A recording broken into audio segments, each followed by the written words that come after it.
Let's ponder this for a moment. I don't know which is worse.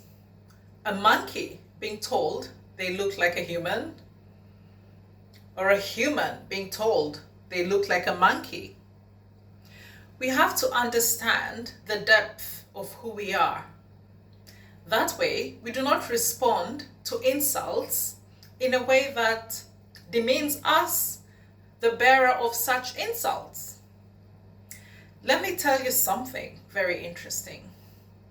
I was sitting on a train, traveling somewhere, and diagonally opposite me was a white, should I say, gentleman.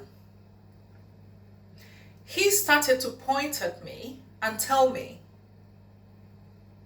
"Hey, you, monkey." First I thought, well, he is talking to me. I was on the phone at the time, and I told the person I was speaking to, "I think there's a man here calling me a monkey, but I'm going to just ignore it all." He continued to say, "Hey, you, monkey." And I thought, well, this is the bottom line. I know I'm not a monkey. So I did not see any need whatsoever to respond to this attack. I continued to ignore him. But I did something very interesting. I pretended I was texting on my phone, and instead I was recording him. And the onslaught continued. "Monkey." And he started to point at me. I still ignored him as I continued to make the recording. Discreetly, of course. Well, after a while of continued frustration, because I was ignoring him, he decided, well, perhaps let me make it clearer to her that she is the monkey. So what did he do? He started to gesture like a monkey, making the sounds and the arm movements and pointing at me to alert me that it's me he's talking to. I almost laughed. I know, it's such a horrible situation, but sometimes you have to see humor in this.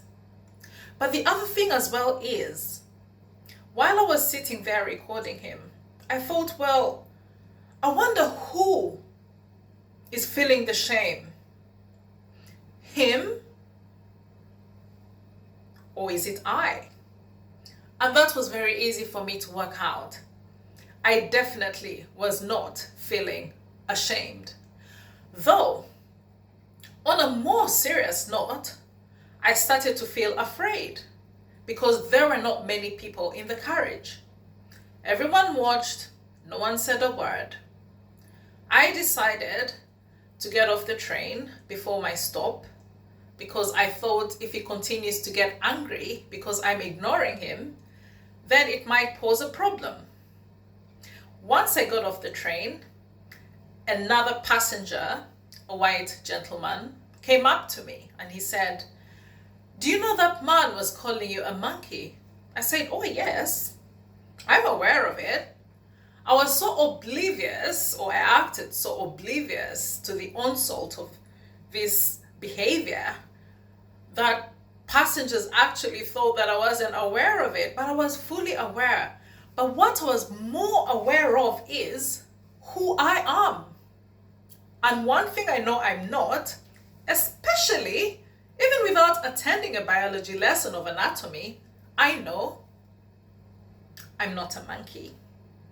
And I'm proud of who I am. Well, going back to the gentleman who alerted me that I was being called a monkey, he said, well, you need to report this. So I did report it. The man was arrested and ordered to pay a fine. But it brings us to think more deeply, more centrally, and even more globally about this. What are we doing about such onslaughts of behavior? Rise up, stand up for yourself, but do not feel humiliated. You will always be true to who you are.